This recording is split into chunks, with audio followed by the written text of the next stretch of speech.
আসসালামু আলাইকুম আর ফেসবুক বন্ধুরা, আপনারা দেখতেছেন 9 নম্বর বড়িগলি ইউনিয়নের ঘোষালখালী 3 নম্বর ওয়ার্ডের চলাচলের রাস্তার অবস্থা।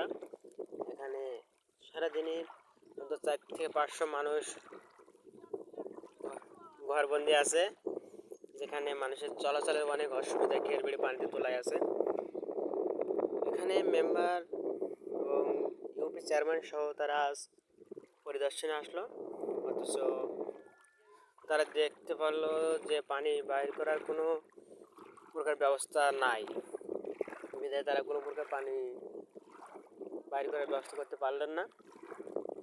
এমতো অবস্থায় এলাকার মানুষজনের চলাচলের খুব বিঘ্নিত হচ্ছে, রাস্তায় চলাচলের অযোগ্য হয়ে পড়েছে। বিদায় আমি শ্যামনগর ইউনো মহোদয় বা শ্যামনগর প্রশাসনের দৃষ্টি আকর্ষণ করছি, যাতে আপনারা আমাদের এই পানিটি ব্যবস্থা করার বাইর করে একটা সুনির্দিষ্ট ব্যবস্থা করতে পারেন।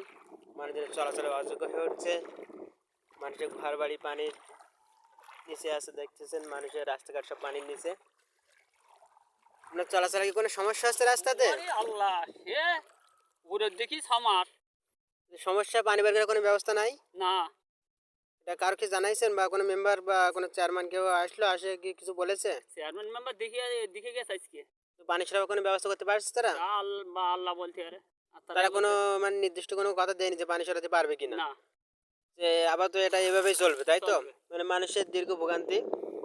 বন্ধুরা, আপনারা দেখতে পাচ্ছেন পানির নিচে অনেক দূর পর্যন্ত রাস্তা পানির নিচে তলিয়ে আছে।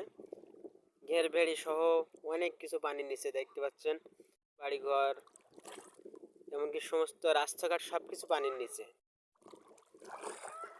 তো আমি প্রশাসনের দৃষ্টি আকর্ষণ করছি এবং বিশেষ করে ইউনো মহোদয়ের দৃষ্টি আকর্ষণ করছি, যেহেতু আপনি আমাদের পানিটি বাইর করে একটা ব্যবস্থা করেন, না হলে মানুষ দীর্ঘদিন যাবৎ এটা নিয়ে একটা ঝামেলা পড়তেছে।